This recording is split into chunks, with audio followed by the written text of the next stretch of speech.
नमस्कार दोस्तों, एक बार फिर से आप सभी का स्वागत है आपके अपने YouTube channel maths by Gajendra Singh पर।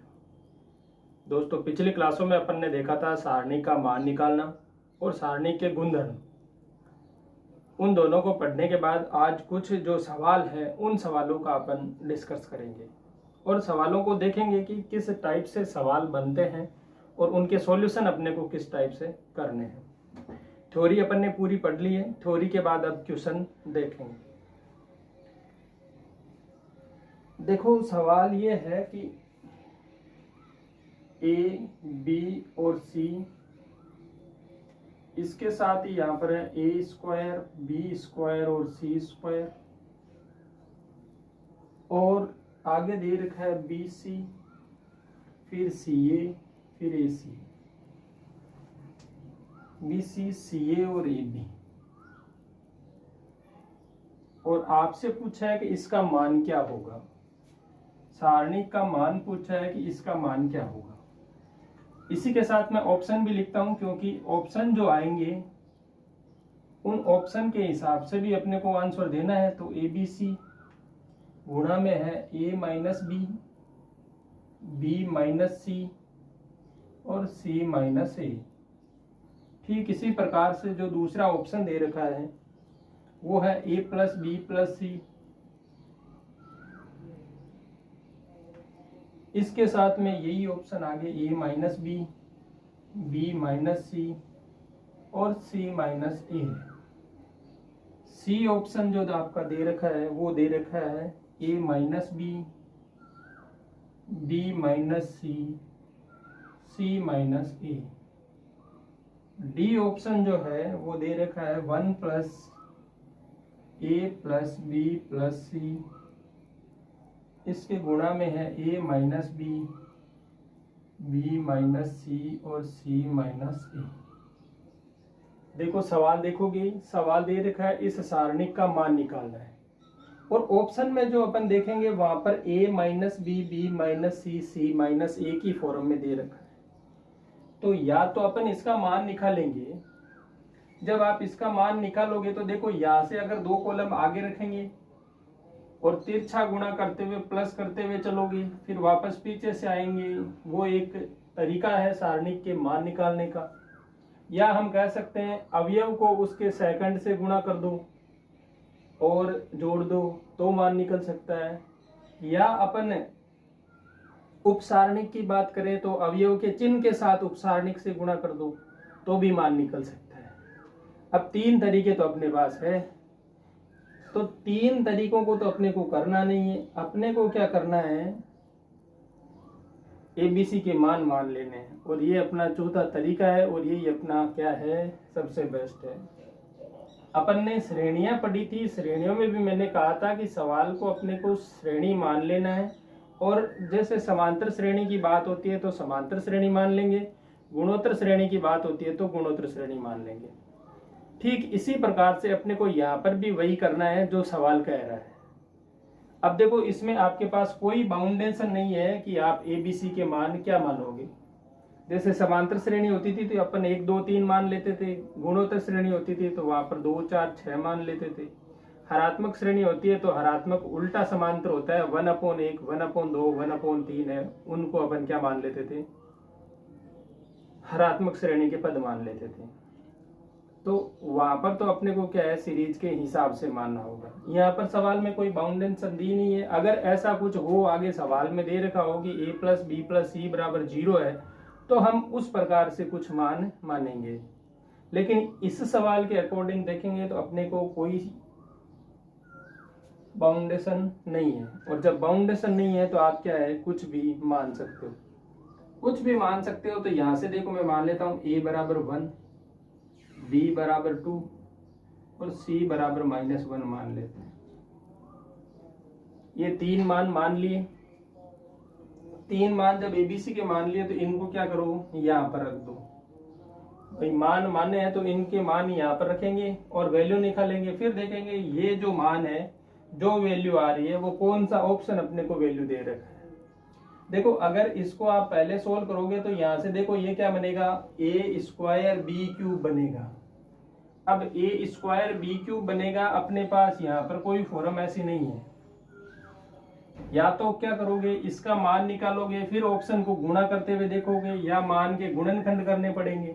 इससे अच्छा है ये वाला तरीका है, यहाँ से कैलकुलेशन आसान हो जाएगी, एबीसी के पदों में कैलकुलेशन रहेगी नहीं, और अंकीय कैलकुलेशन अपन है वो जल्दी कर सकते हैं। उसके लिए अपने को कुछ नहीं करना। तो अंकीय कैलकुलेशन में इन मानों के तरीके से सारणिक बना लेता हूँ। देखो यहाँ अपन देखेंगे ए का मान 1 है तो 1, बी का मान 2, सी का मान -1। यहाँ पर इसका वर्ग करके लिखना है तो 1 का वर्ग 1 होता है, 2 का वर्ग 4 होता है और -1 का वर्ग 1 होता है। अब देखो बी और सी का गुणा, बी और सी का गुणा कितना आ रहा है, -2। आगे दे रखा है सी और ए, सी और ए क्या हो गया, -1। यहाँ पर है ए बी का गुणा हो गया 2। अब देखो ये सारणिक बन गई है अपनी। इस सारणिक का मान है जो अपन क्या है आसानी से निकाल सकते हैं। इस सारणिक की वैल्यू आप आसानी से निकाल सकते हो। जो वैल्यू मिलेगी वो कौन सा ऑप्शन दे रखा है वही ऑप्शन अपना क्या होगा, सही उत्तर होगा। यहाँ से अपन वैल्यू निकालने के लिए 2 कॉलम आगे रखेंगे तो ये देखो 1 -2, फिर 2 4 और -1। अब देखो अगर आप 2 कॉलम आगे रखते हो तो सबसे बेस्ट है, भूलने की संभावना नहीं रहेगी। वरना क्या होता है, अपने को ऐसे चलना होता है, इस तरफ से चलो, फिर अगली बार इसको इससे गुणा करो, फिर इससे गुणा करो, इसको इससे गुणा करो और फिर आगे -1 से गुणा करो, फिर अगली बार आप चलोगे तो इसको इससे गुणा करो और फिर आगे चलो। जैसे ये कॉलम बन रहे हैं ना, ये तीनों लाइनें, उस टाइप से आपको चलना है। जैसे देखो पहली बार आप यहाँ से चले, अब दूसरी बार ये और ये तो आ रहा है, अब -2 से गुणा करना है, मतलब यहाँ पर चलना है। फिर तीसरी बार 1 1 और -1 आ रहा है, तो अब देखो 1 1 और ये -1 आएगा। तो इस टाइप से आपको क्या है, घूमते हुए चलना पड़ेगा। तो अपने को तो 2 कॉलम आगे रख लेने हैं। पेपर के अंदर भी आपको इतनी जगह मिल जाएगी कि आप 2 कॉलम आगे रख लोगे। तो अपन गुणा करते हुए चलते हैं। देखो क्या हो रहा है, यहाँ से आ रहा है 8, फिर प्लस करेंगे -4, फिर ये होगा माइनस माइनस प्लस का 1, फिर माइनस करेंगे, फिर अब वापस इस तरफ से चलेंगे, इस तरफ से चलेंगे। तो देखो ये क्या आ रहा है, 2 1 2 4 हो गया। यहाँ से आए 1 1 -1 हो गया। फिर आए यहाँ पर -1 4 -2 माइनस माइनस प्लस का हो गया 8 हो गया। अब देखो ये कितना हो रहा है, 8 और 1 9, 9 में से 4 गए तो 5 बच रहा है। यहाँ माइनस करना है। ये देखो 8 और 4 12, 12 में से 1 गया तो 11। अब देखो क्या आ रहा है, -6। मतलब अगर आप इसको सोल्व कर रहे हो इस सारणिक से, अपने पास जो आंसर आ रहा है वो आ रहा है -6। अब देखेंगे ऑप्शन, कौन सा ऑप्शन है जो अपने को -6 दे रहा है। ए ऑप्शन को लेते हैं। पहले तो करेंगे तीनों को गुणा, करो 1 का 2 से गुणा 2, 2 का गुणा -1 से -2। ए ऑप्शन की बात कर रहा हूं मैं, ये हो गया -2 बार वाला। a माइनस बी करो, 1 में से 2 को घटाओ -1, फिर b माइनस सी करो, b का मान 2 माइनस करेंगे फिर से -1, तो ये हो जाएगा 2 + 1 3 हो जाएगा। फिर आगे चलेंगे c माइनस ए, -1 और हो जाएगा तो -2। पहली बात तो देखेंगे, चिन्ह भी चेक करेंगे। देखो minus plus minus minus plus हो गया, प्लस माइनस माइनस हो गया, मतलब ये ऑप्शन हो सकता है। देखो गुणा करने के लिए अपने को वहाँ टाइम बचाने के लिए आपका माइंड एक्टिव होना चाहिए। माइंड में ये चलना चाहिए कि कौन सी स्टेप करूं जिससे मुझे कम कैलकुलेशन करनी होगी। मैंने देखा कि पहले चिन्ह चेक कर लेते हैं। अगर चिन्ह देखो इनको गुणा करोगी, इससे अच्छा है चिन्ह को गुणा करके चेक किया, minus minus plus, plus minus minus, मतलब हो सकता है तो आगे कैलकुलेशन करेंगे, नहीं हो रहा है तो हम यही छोड़ देंगे। तो यहाँ देखेंगे, देखो 3 का गुणा 2 से, 3 दूनी 6 और 6 का गुणा फिर से 2 से, मतलब आ रहा है -12। अपना आंसर है क्या, नहीं है, मतलब ए ऑप्शन नहीं होगा। बी ऑप्शन की तरफ देखते हैं। बी ऑप्शन कह रहा है a + b + c, तीनों को जोड़ो तो 2 और 1 3, 3 में से 1 गया 2, ये बाहर आ गया 2। फिर से वही बात है, -1 3 और -2। अब देखो यहाँ पे आप चेक करो, माइनस माइनस क्या हो गया, प्लस, और अपने को तो -6 चाहिए, खत्म बात, आंसर नहीं होगा। सी ऑप्शन चेक करेंगे। अब देखो इसकी कैलकुलेशन करने की भी आपको जरूरत नहीं थी। अब आगे वाला ऑप्शन है ये सी ऑप्शन। सी ऑप्शन में ए माइनस बी माइनस सी माइनस ए तो दे रखा है। अगर ये दे रखा है तो यहाँ पर देखो इनका ए माइनस बी कितना आ रहा था 3, माइनस का 1 आ रहा था, ये माइनस का 1, ये 3 और ये क्या है माइनस का 2। इनको करो गुणा, ये फिर से क्या आ रहा है देखो माइनस माइनस प्लस का आ रहा है, और प्लस का आ रहेगा मतलब अपना आंसर है नहीं होगा। फिर डी ऑप्शन की तरफ चलते हैं। डी ऑप्शन क्या कह रहा है? डी ऑप्शन कह रहा है कि इसको देखो डी को सॉल्व करेंगे तो डी में क्या क्या दे रखा है, ए प्लस बी प्लस सी और प्लस में दे रखा है 1। ए प्लस बी ये कितना हो गया 3, 3 में से 1 गया, 3 में से 1 गया तो 2, 2 में 1 और जोड़ दो कितना हो गया 3। फिर यहां से वही बात है माइनस का 1, 3 और माइनस के 2। देखो माइनस माइनस प्लस हो रहा है मतलब ये भी उत्तर नहीं है। तो ऑप्शन में जो आपको ऑप्शन मिले थे वो ऑप्शन में इसका कोई सॉल्यूशन नहीं है। तो हम कह सकते हैं कि इसका इनमें से कोई हल नहीं, कोई नहीं वाला जो ऑप्शन होगा वह ऑप्शन सही होगा। ये सवाल मैंने मन से बनाया था, इस वजह से इसका ऑप्शन आपके पास नहीं मिल रहा है। लेकिन एग्जाम में अगर इनमें से कोई नहीं होगा तो एक डी ऑप्शन में ये भी लिखा हुआ होगा कि कोई नहीं। तो इस सवाल को अपन इस टाइप से भी कर सकते हैं। देखो एक और सवाल लेते हैं, उससे आपको और समझ में आएगा कि किस टाइप से जो है अपना सवाल आसानी से आप कर पाएंगे। इसका आंसर अगर ऑप्शन में होगा तो आपको मिल जाएगा, अगर नहीं मिलता है जो ऑप्शन है उनमें से तो आपको ऐसे घबराना नहीं है कि मैंने ऑप्शन में ट्राई किया था नहीं मिल रहा, क्या पता ऑप्शन की वजह से ये माना है उसकी वजह से नहीं मिल रहा, ऐसा नहीं है। अगर ऑप्शन में सही ऑप्शन होगा तो 100% उत्तर आएगा। एक मैं दूसरा सवाल ले लेता हूं आपके पास, जिससे आपको समझ में भी आ जाएगा कि मानने से जो है वैल्यू आएगी वह वैल्यू एग्जैक्ट आपको सही आंसर देगी। देखो आगे एक सवाल ले लेता हूं मैं, और सवाल कह रहा है कि वही सेम उसी टाइप का है, ए बी सी। जो सेकंड पंक्ति है वो है ए माइनस बी माइनस सी और सी माइनस सी। फिर आगे वाली जो पंक्ति है वो है बी प्लस सी, फिर बी प्लस सी के बाद है सी प्लस ए, और ये है ए प्लस बी। और आपसे पूछा है कि इसका मान क्या होगा। इसके मान के साथ साथ ऑप्शन भी आपको दे रखा है। ए ऑप्शन है A cube plus B cube plus C cube, और उसके साथ है प्लस में 3abc। बी ऑप्शन है A cube plus B cube plus C cube minus 3abc। C option कह रहा है A cube plus B cube plus C cube minus 2abc। और डी ऑप्शन जो है कह रहा है 3abc minus A cube minus B cube minus C cube. अब देखो ये सवाल है, इस सवाल को एक बार आप ट्राई करेंगे, ट्राई करके देखो कि कौन सा ऑप्शन जो है वह सही हो रहा है।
देखो क्या आंसर मिल रहा था,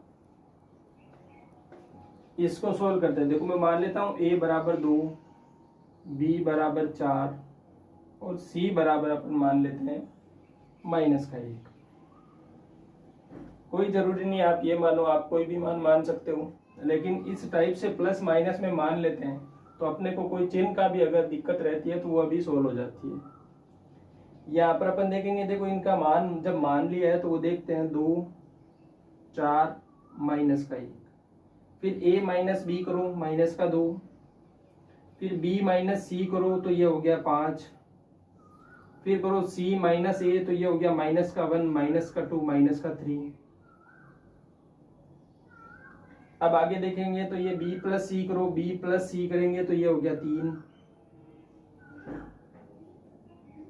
सी प्लस ए ये हो गया +1, a प्लस बी ये हो गया a प्लस बी 6। अब देखो इस सारणी का मान निकालेंगे।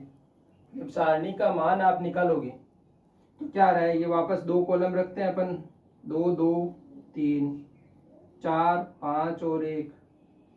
अब देखो तिरछा गुणा करते हुए लिखेंगे,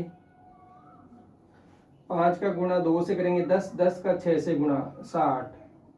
यहाँ पर देखेंगे माइनस का आ रहा है, 3 का 3 से गुणा करेंगे 9, 9 का 4 से करेंगे 36, ये प्लस का हो रहा है 2। फिर करेंगे माइनस, यहाँ से देखेंगे ये देखो माइनस का आ रहा है, 6 दूनी 12, 12 चौके 48।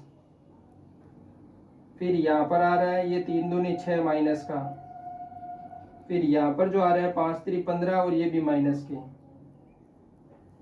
इसका मान जो मिल रहा है आपको देखो सोल्व करने पर ये कितना हो रहा है, यहाँ से देखेंगे देखो 36 में 4 जोड़ोगे तो 40 और फिर 20 जोड़ोगे मतलब 24, तो ये हो गया बचेगा 24 और 2 ये 26, तो हो गया ये वाला मान। माइनस करना है आपको और ये सारे माइनस है मतलब माइनस माइनस प्लस के हो जाएंगे और इनको जोड़ेंगे तो देखो ये कितना हो रहा है, 6 और 5 11 और 8 19, हाथ की 1 हो गई, 1 और 1 2, 2 और 4 कितने हो गए, 6 हो गए, मतलब गुणसूत्र हो गया। अब गुणसूत्र में आप जब 26 जोड़ोगे कितना हो रहा है 95, मतलब जो आंसर 95 देगा वही आंसर क्या होगा, सही होगा। अब जो है अपन इसके ऑप्शन चेक कर लेते हैं। ए ऑप्शन को ट्राई करते हैं। ए क्यूब करो कितना हो रहा है, 2 का क्यूब कितना हो रहा है 8, 2 दूनी 4 दूनी 8, 4 का क्यूब होता है 64, तो 4 का क्यूब 64। -1 का क्यूब क्या होता है, -1 होता है। 3 इंटू एबीसी करेंगे, 3 इंटू एबीसी करेंगे तो ये कितना हो रहा है, 4 दूनी 8 माइनस का, फिर 3 गुणा करेंगे तो -24। ये देखो कितना हो रहा है, 64 में 8 जोड़ो 72, 72 में से आप अगर 25 घटाते हो तो 95 तो नहीं आएंगे, मतलब ये ऑप्शन नहीं होगा। बी ऑप्शन देखते हैं, बी ऑप्शन क्या कह रहा है। बी कहता है कि ये ए cube B cube C cube तो देखो सेम है, तो यहाँ पर ये वैल्यू तो सेम होगी 8 + 64 - का 1, लेकिन जो ये -3 एबीसी है मतलब जो ये 24 है ये क्या हो जाएंगे, अब प्लस के हो जाएंगे क्योंकि माइनस के 24 है और माइनस बाहर वाला और करोगे तो प्लस के 24 हो जाएंगे। अब इनको जोड़ो, जोड़ने के बाद क्या ऑप्शन आ रहा है देखो, यहां से देखेंगे देखो ये 1 घटाना है इसमें से पूरे में से जोड़ के, 4 और 4 8, 8 और 8 16, 16 में से 1 घटा दो 15, 15 हासिल की लगी 1। अब देखो ये वाला तो खत्म हो गया, अब देखो 2 और 1 3, 3 और 6 9, 9 और 9, तो क्या मिल रहा है आंसर 95, और अपने को क्या चाहिए था 95, मतलब बी ऑप्शन आपका क्या है, सही है। बी ऑप्शन आपका सही है। इसके बाद आप सी और डी भी ट्राई कर सकते हो, चेक कर लेना एक बार के लिए, हो सकता है कोई अगर 2 ऑप्शन में सेम मान मिलता हो, तो अपने को पता है कि जब 2 ऑप्शन में सेम मान मिलता हो, अगर बी और सी कैंसिल हो जाता है पहले, अब बी और डी में अगर मानते हैं 95 95 आता है अगर आता है तो अब अगली बार जब अपन मान चेंज करते हुए सॉल्व करेंगे तो ए और सी को तो अपन सॉल्व करेंगे ही नहीं, क्योंकि ये तो पहले ही बार हो गए, ये तो क्या हो गए, पहले ही बार हो गए, और पहले ही बार हो गए तो अब इनको क्या करना नहीं है, वापस चेक नहीं करना है। देखो सी ऑप्शन चेक करते हैं। सी ऑप्शन में ये तो सेम ही है, 8 + 64 - 1। इसके साथ में माइनस का करना है 2abc।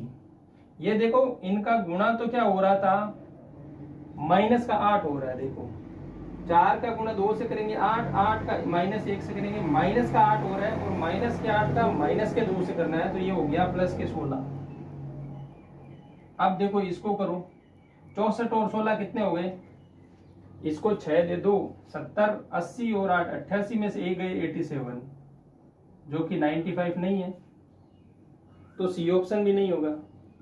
डी ऑप्शन की तरफ देखते हैं। देखो डी ऑप्शन में क्या है, एबीसी का गुणा है, तो ये तो -8 हो ही रहा है, 3 गुणा कर दो तो माइनस के हो गए 24। फिर माइनस करना है a³ b³ c³, तो -8 -64 प्लस का 1। अब देखो ये 95 होगा क्या, देखने पर ही पता चल रहा है कि ये प्लस के नहीं होंगे, माइनस के होंगे, इसलिए ये भी नहीं होगा। तो आप लोग मान को पहले मान लेना है अपने हिसाब से, सवाल एग्जामिनर अपने हिसाब से दे रहा है, अपने को सवाल को अपने हिसाब से कर लेना है। जब आपके हिसाब से आप सवाल बना लोगे तो यहाँ पर है जो सॉल्यूशन में आसानी हो जाएगी। और इसी टाइप से अपने को अगर सारणिक का आता है सवाल मान निकालने का, या कहते हैं कि इसका मान क्या होगा, एबीसी की फॉर्मेट में हो, XYZ की हो, PQR की हो, कोई भी मिक्स में पद हो, तो अपने को क्या करना है, उनके मान मान लेने हैं, और मान को मानने के बाद ही अपने को उसका सॉल्यूशन करना है। एक दो सवाल और देखते हैं।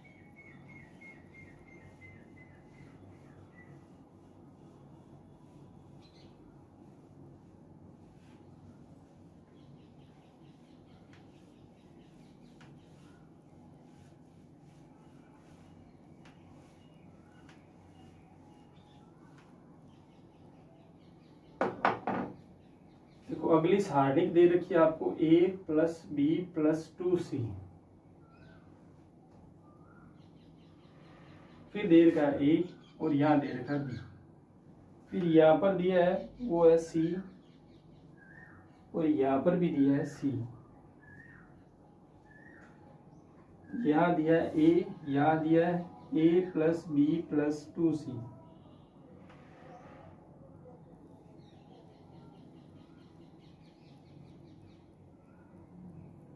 यहाँ नहीं, ये है 2a + b + c, और यहाँ पर जो आगे मान दिया है b, ये a हो गया, और तीसरे कॉलम में दिया है इसने c, a + 2b + c।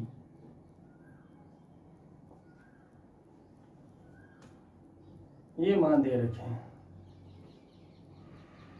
अब अगर ये मान दे रखे हैं और आपसे पूछा है कि इसका मान बताओ, और मान में भी क्या है, ऑप्शन भी दे रखे हैं। ऑप्शन दे रखा है a + b + c का क्यूब, बी ऑप्शन दे रहा है 2 गुणा a + b + c का क्यूब, सी ऑप्शन है 3 गुणा में है ये a + b + c का क्यूब, और डी ऑप्शन में है ये 4 गुणा में है a + b + c के क्यूब के। ये ऑप्शन दे रखे हैं, और सारणी का मान आपसे पूछा है। तो इस सवाल को है एबीसी की फॉर्मेट में या तो सोल्व करो, या इनके मान मान लो a = 1, b = 2 और c बराबर मान लेते हैं 3। ये जब ए बी सी के मान लिए तो सारणिक चेंज हो जाएगा। यहाँ पर देखेंगे, देखो a और b को जोड़ना है तो 2 और 1 3, और 3 का 2 गुना, 3 और 3 6। यहाँ पर a का मान 1 है, b का मान 2 है, यहाँ पर भी 2 है, यहाँ पर c का मान है 3 है, 3 है। जो चेंज है पद, वह लिख देता हूँ। यहाँ पर जो मिलेगा 2a करना है तो ये 2 और 2 4, 4 और 3 7, फिर यहाँ पर होगा 1 + 4 + 3 8, ये सारणिक बनेगी।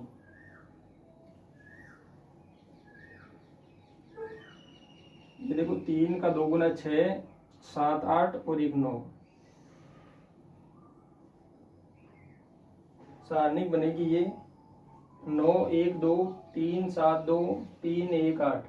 अब इसका मान निकालना है तो 2 स्तंभ उठा के आगे रखेंगे तो ये हो गया 9 3 3 और ये हो गया 1 7 1। अब इसकी वैल्यू निकालनी है तो इनका गुणा करेंगे तिरछा। इसकी वैल्यू निकालने के लिए इसका क्या करेंगे, तिरछा गुणा करेंगे, फिर इनको जोड़ेंगे। तो इसका जब तिरछा गुणा करोगे आप तो इन तीनों का योग जो आपको मिलेगा वह तो आ रहा है कितना, 516। और जब माइनस में इस तरफ से गुणा करते हुए अपन चलेंगे, क्योंकि देखो पूरी सारणिक पॉजिटिव है तो पहले वाले हैं वो सभी प्लस में आएंगे, और अपन पीछे से वापस 3 लाइनों का जब गुणा करोगे आप तो ये माइनस में आएंगे, तो ये हो गया 84। और इनको जब सोल्व करोगे तो ये मान आपको मिलेगा 432। 516 में से 84 अगर घटाओगे तो आएगा 432। ये 432 क्या है, अपने हिसाब से जब वैल्यू ली उसके बाद सारणिक का मान आया है। अब अपने को ऑप्शन ट्राई करना है कि कौन से ऑप्शन में आपको 432 मिलेगा। अब ऑप्शन देखोगे तो एक बार के लिए देखो क्या मिल रहा है। ऑप्शन ए कह रहा है a + b + c का क्यूब। ऑप्शन बी कह रहा है 2 गुणा a + b + c का क्यूब। सी ऑप्शन कह रहा है 3 गुणा a + b + c का क्यूब। और डी ऑप्शन कह रहा है 4 गुणा a + b + c का क्यूब। ऑप्शन देखने के बाद एक चीज कॉमन आ रही है, a + b + c का क्यूब। तो पहले अपन a + b + c का क्यूब निकाल लेते हैं। क्यूब निकालेंगे तो देखो क्या हो रहा है, a + b + c, इन तीनों का जब आप जोड़ते हो तो 3 और 2 5 और 1 6, और 6 का क्या करेंगे, क्यूब करेंगे। 6 का क्यूब देखो क्या हो रहा है, 6 का क्यूब क्या होता है, 216। जब 6 का क्यूब 216 हो रहा है और अपने को क्या चाहिए, अपने को चाहिए 432। देखो ये किसके नजदीक है, क्या a + b + c के क्यूब के नजदीक है। ये तो 216 ही है, ये 432 है। देखने पर पता चल रहा है कि ये इसका 2 गुना है, मतलब ऑप्शन वह राइट हो जाएगा जो इसका 2 गुना होगा। भाई 216 का 2 गुना 432 है, मतलब 2 गुना a + b + c का क्यूब हो जाएगा। और ये अपने बी ऑप्शन में दे रखा है, तो बी ऑप्शन से 432 दे रहा है इसी मान पर, तो ये ऑप्शन बी राइट हो जाएगा। बाकी देखो कोई ए सी और डी तीनों में से कोई भी ऑप्शन ऐसा नहीं है जो आपको 432 आंसर देगा, यही समान वैल्यू रखने पर। तो जो सारणी के सवाल है, इन सवालों को सोल्व करने के लिए अपने को क्या करना है, ऑप्शन ही बेस्ट है। कुछ सवाल जो आपको मिलते हैं वो सारे सवाल आप एक बार के लिए ट्राई करके देख लेना, जो सवाल नहीं बने वो सवाल आप पूछ सकते हो। इसके बाद इन्हीं में सेम फॉर्मेट मिलेगी, कुछ पंक्तियों और स्तंभ में है वो चेंजेस किया जा सकता है, लेकिन अपने को तो इस सारणी का चाहे कोई भी फॉर्मेट आए खुद से मान लेना है, और उसमें अंक गणित में है जो इसको कन्वर्ट कर लेना है। अंक गणित में जब ये हो जाएगी तो आप अंकों का गुणा या जोड़ आसानी से कर सकते हो, कोई फॉर्मूले की आपको जरूरत नहीं रहेगी। और फिर ऑप्शन को ट्राई करेंगे समान वैल्यू रखते हुए, जिस ऑप्शन से मान बराबर मिलेगा वही ऑप्शन क्या होगा, सही होगा। तो सारणिक के गुणधर्म अपन ने पढ़ लिए, सारणिक के बारे में पढ़ लिया। इसके बाद देखो सारणिक में जो समीकरण होते हैं उन समीकरणों को हल करने के लिए एक नियम है, क्रेमर नियम। क्रेमर नियम की मदद से अपन जो समीकरणें दे रखी होती है उन समीकरणों में x y z के जो मान निकालने होते हैं वो भी अपन सारणिक की मदद से निकाल सकते हैं।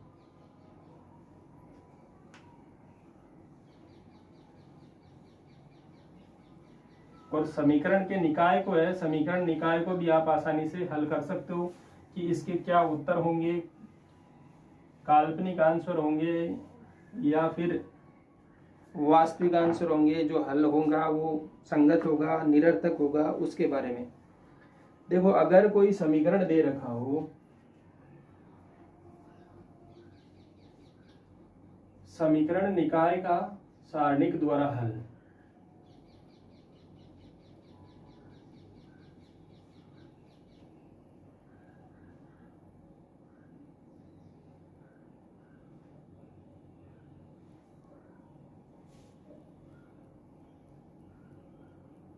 और यही क्या है, क्रेमर नियम है। क्रेमर नियम कहो या फिर समीकरण निकाय को सारणिक द्वारा हल कहो, एक ही बात है। यहाँ पर देखो दो समीकरण ले लेते हैं अपन, 2x plus 3y plus 4 equal to 0। दूसरी समीकरण है अपने पास x plus 2y minus 1 equal to 0। ये समीकरण 1 है, ये समीकरण 2 है। ये दो समीकरण आपके पास है। अगर देखो पहले तो समीकरण को इस टाइप में सेट करना है कि एक तरफ क्या हो, 0 हो। इसके बाद अपने को क्या करना है, यहां से x की वैल्यू होगी वो डेल x के बराबर होगी, y की वैल्यू जो होगी वो डेल y के बराबर होगी, और आगे जो है कांस्टेंट मिलेगा वो 1 अपॉन में मिलेगा। डेल c मान सकते हो आप, सिर्फ डेल मान सकते हो। ये किस टाइप से बनते हैं, del x del y del, उसको देखेंगे। देखो x की वैल्यू निकालनी है, y की निकालनी है और 1 की निकालनी है। पहली बात तो ये कि इनको अल्टरनेट प्लस माइनस में लेके चलना है।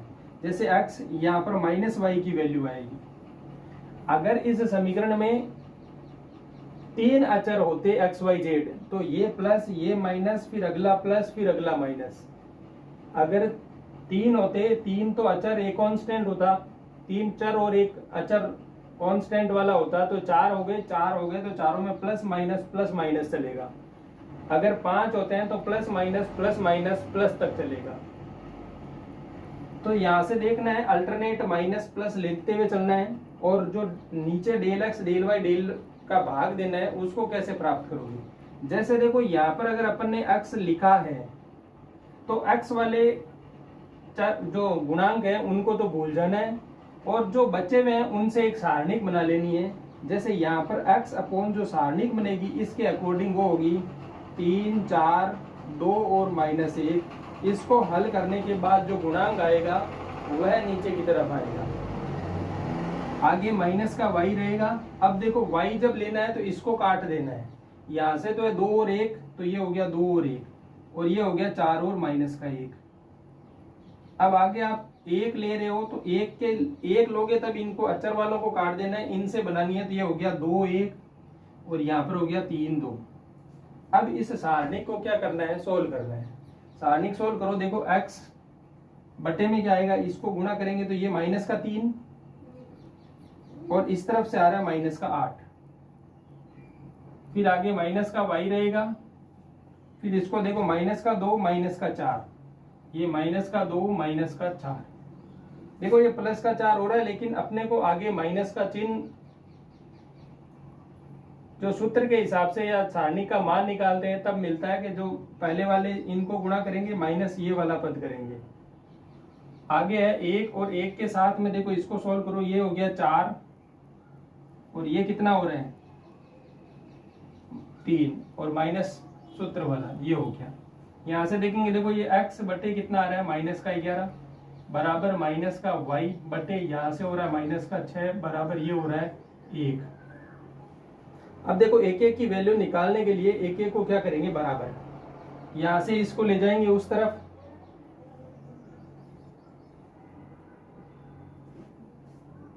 यहां से इसको उस तरफ ले जाएंगे। देखो यहाँ एक बार तो लेंगे x बटा माइनस का 11 इक्वल टू 1, एक बार लेंगे माइनस का, ये देखो माइनस माइनस प्लस हो गया तो ये हो गया y/6 इक्वल टू 1।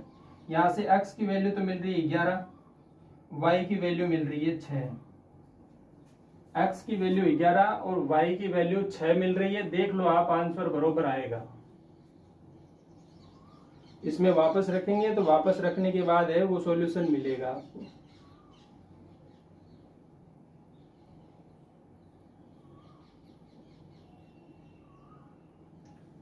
ये माइनस का 11 है x का मान, ये देखो माइनस 11 इस तरफ होगा तो माइनस का 11 हो जाएगा। इन मानों का आप वापस रखो x और y को और समीकरण को चेक कर लो। देखो समीकरण 1 में मैं मान रखूं x की जगह रखता हूं -11 प्लस 3 इंटू वाई की जगह 6 प्लस का 4। देखो जीरो हो रहा है क्या? ये क्या हो रहा है? -22, ये 36 18 प्लस 4 22 और 22 जीरो मिल रहा है, मतलब 1 को संतुष्ट कर रहे हैं। दूसरी में रखते हैं तो -11 प्लस 2 इंटू 6 माइनस 1 क्या हो रहा है? ये देखो 12 और ये -12 जीरो हो रहा है, ये भी संतुष्ट कर रहा है। तो वैल्यू है वो क्या करेगी? संतुष्ट तो करेगी, क्योंकि इन समीकरणों के हल है ये। अब देखो इनमें यहाँ से सवाल नहीं पूछा जाएगा कि इनका समीकरण निकाय की वजह से हल करो। अगर पूछा भी जाता है तो अपने को जरूरी नहीं है आप समीकरण निकाय की वजह से हल करो, आप सीधा और विलोपन विधि से भी हल कर सकते हो। यहाँ से इसका x का गुणांक 2 बना सकते हो, इसको काट सकते हो, यहाँ से y की वैल्यू आपको मिल जाएगी।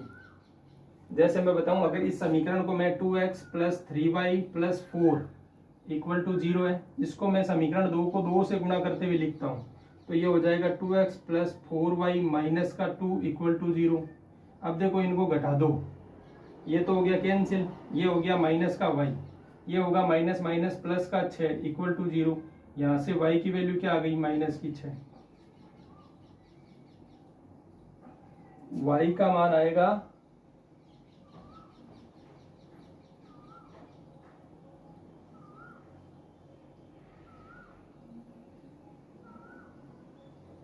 y का मान देखो, ये माइनस का 6 नहीं प्लस का 6। कैसे? ये माइनस का y प्लस का 6 इक्वल टू 0। यहाँ से y को उस तरह भेज दो तो y बराबर 6 मिलेगा। जब y का मान 6 आ गया, समीकरण 1 में वापस रख दो, x plus 2 into 6 minus 1 equal to 0। यहाँ से हो रहा है x इक्वल टू माइनस का 11। तो इस टाइप से मान तो अपन निकाल लेंगे। अगर समीकरण का हल चाहिए वो तो अपन समीकरण उसको हल करके भी निकाल लेंगे, सारणिक के मान की जरूरत नहीं है। लेकिन जो सवाल बनेगा वो, अगर ये टॉपिक दिया है तो इस टॉपिक के हिसाब से ही एग्जामिनर सवाल पूछने की कोशिश करेगा। और अगर सवाल एग्जामिनर इस टॉपिक के हिसाब से पूछेगा तो सवाल बनेगा थ्योरेटिकल। थ्योरेटिकल सवाल बनेगा, एक्स वाई के मान आपसे नहीं पूछेगा। एक्स वाई के मान आप किसी भी मेथड से निकाल सकते हो, वज्र गुणन विधि से निकाल सकते हो, विलोपन विधि से निकाल सकते हो, प्रतिस्थापन विधि से निकाल सकते हो। तो क्रेमर नियम का फायदा क्या? क्रेमर नियम से वो सवाल पूछेगा तो वह एक फॉर्मेट में पूछेगा। फॉर्मेट ये रहेगी कि अगर, पहली बात तो ये कि अगर डेल नॉट इक्वल टू 0 है, जो अचर अपन लेते हैं उसके नीचे वाला अगर सारणिक का मान नॉट इक्वल टू 0 है तो समीकरण निकाय का हल अद्वितीय हल होगा। ये नॉट इक्वल टू 0 है तो समीकरण निकाय का हल अद्वितीय होगा। समीकरण निकाय का हल अद्वितीय होगा। अद्वितीय मतलब x और y के मान जो है वो फिक्स आपको मिल जाएंगे। इसे आप ये भी कह सकते हो कि समीकरण निकाय का हल संगत होगा। संगत मिल सकता है, अद्वितीय मिल सकता है। ठीक है, मतलब x और y के मान जो भी अपन ने पिछला सवाल देखा था, ठीक इसी टाइप से x और y के मान आपको एक फिक्स संख्या मिल जाएगी। अगर बात होती है, दूसरा फॉर्मेट ये बनता है कि डेल तो नॉट इक्वल टू 0 है, डेल तो नॉट इक्वल टू 0 है, लेकिन del x, del y, del z या जो भी है वो आगे वो सब 0 है, तो समीकरण निकाय के शून्य हल होंगे। मतलब शून्य हल होंगे, समीकरण निकाय के शून्य हल होंगे। शून्य हल का मतलब है निरर्थक हल होंगे। ये नाम पूछे जाएंगे भाई, संगत, निरर्थक, असंगत या अनिरर्थक, ये मान पूछे जा सकते हैं। तो अपने को ये सिचुएशन याद करनी है। इसमें तीसरी सिचुएशन बनेगी आपके पास कि डेल तो 0 हो, डेल 0 हो जाए। देखो 2 बार में डेल 0 नहीं है, आगे वाले 0 है, ये 0 है, इसमें कोई 0, इसमें कोई कंडीशन नहीं है, मतलब ये कोई 0 नहीं है। अगर ये 0 नहीं है और इनमें से भी कोई एक भी 0 नहीं है, जैसे ये तीनों अगर जीरो हो रहे हैं तब तो ये निरर्थक हल हो जाएगा, शून्य हल होगा।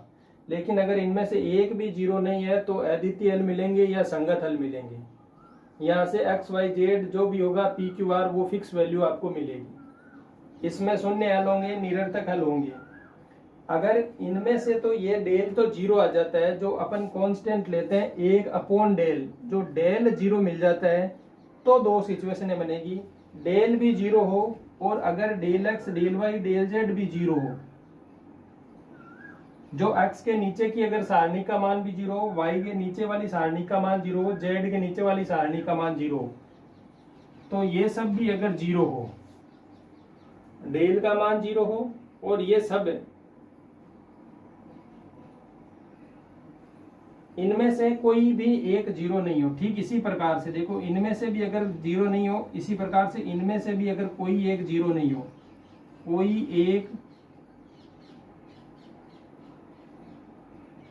शून्य नहीं हो, कोई एक शून्य नहीं होता है तो इसके हल जो है वो अशून्य हल होंगे। अशून्य हल होंगे या अपन कह सकते हैं अनिरर्थक हल।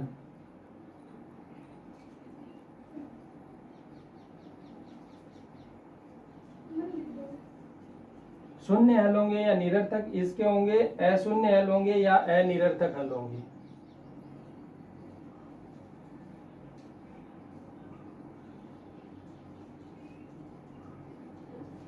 इसमें नहीं।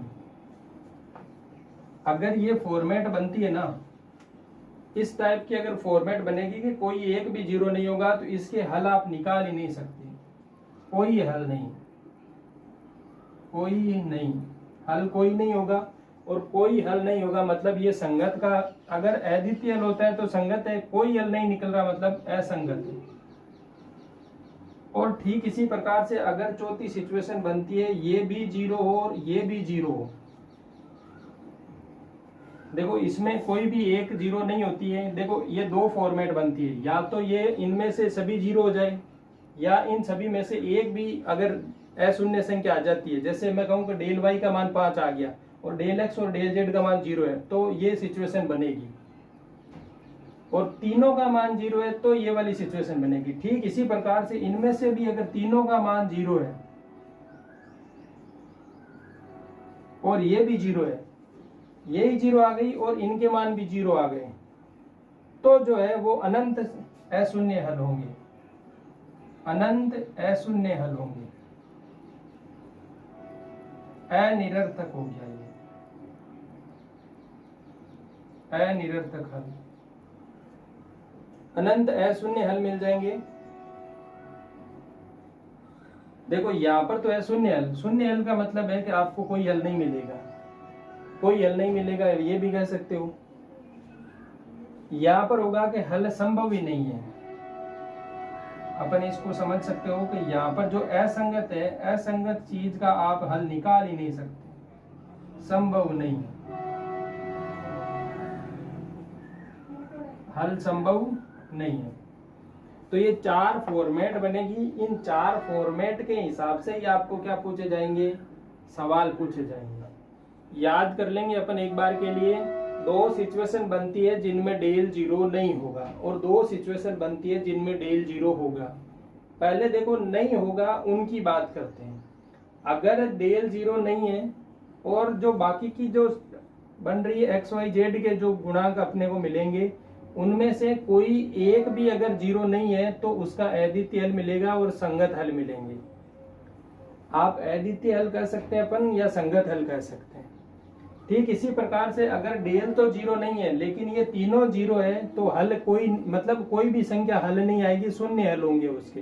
जैसे अपन कहते हैं समीकरण निकाय के 2 हल है, 3 हल है, 5 हल है, लेकिन अगर ये तीनों जीरो हो जाए और डेल जीरो नहीं है तो कोई हल नहीं होगा, शून्य हल होंगे या निरर्थक हल होंगे, उनका कोई अर्थ नहीं होगा। ठीक इसी प्रकार से आगे की दो सिचुएशनें बनेगी जिसमें डेल खुद जीरो हो जाएगा और यहाँ पर तो यही सेम रहेगा। एक बार के लिए तो इनमें कोई एक जीरो नहीं बनेगी, जैसे 2 जीरो हो या 1 जीरो नहीं हो या तीनों भी जीरो नहीं हो। तो वैसी सिचुएशन बनेगी तो आप इसको हल ही नहीं कर पाओगे। तो हल ही संभव नहीं है तो असंगत हल हो गए। अगर यही जीरो है यही जीरो है, दोनों ही जीरो जीरो हो गई, तो आप कह सकते हो कि इसके अनंत हल होंगे। क्योंकि अपन x बट्टा अगर आप जीरो करोगे बागे 1/0 करोगे, x बराबर होगा 0/0 रूट। तो इनके क्या होंगे, अब जीरो का भाग दो। अब जीरो का भाग कितनी बार दोगे कि 1 बन जाए? आप अनंत टाइम जीरो से गुणा कर लो, भले ही 1 नहीं बनेगा। तो यहाँ पर है वो अनंत बनेगा, मतलब अनंत हल होंगे। आप कह सकते हो अनंत अशून्य हल होंगे और या अनिरर्थक हल होंगे। तो ये 4 सिचुएशन बनती है जिनसे सवाल बनने के ज्यादा चांसेस है। तो सारणिक में जो है अपने पास इतना ही मैटर है और इन्हीं में से एक सवाल हमेशा बनता है। मुश्किल से 2, 2.5 या 3 घंटे की क्लास बनती है, उसमें से अगर एक सवाल बनता है तो आपको 2 नंबर का एक सवाल मिलेगा। तो इसको आप ज्यादा से ज्यादा प्रैक्टिस कर सकते हो। और प्रैक्टिस में भी कुछ नहीं करना, ज्यादातर सवाल बनते हैं सारणिक के मान पर या बनते हैं यहाँ से। ये 2 ही जगह हैं जहाँ से आपको सारणिक में सवाल बनने की संभावना है।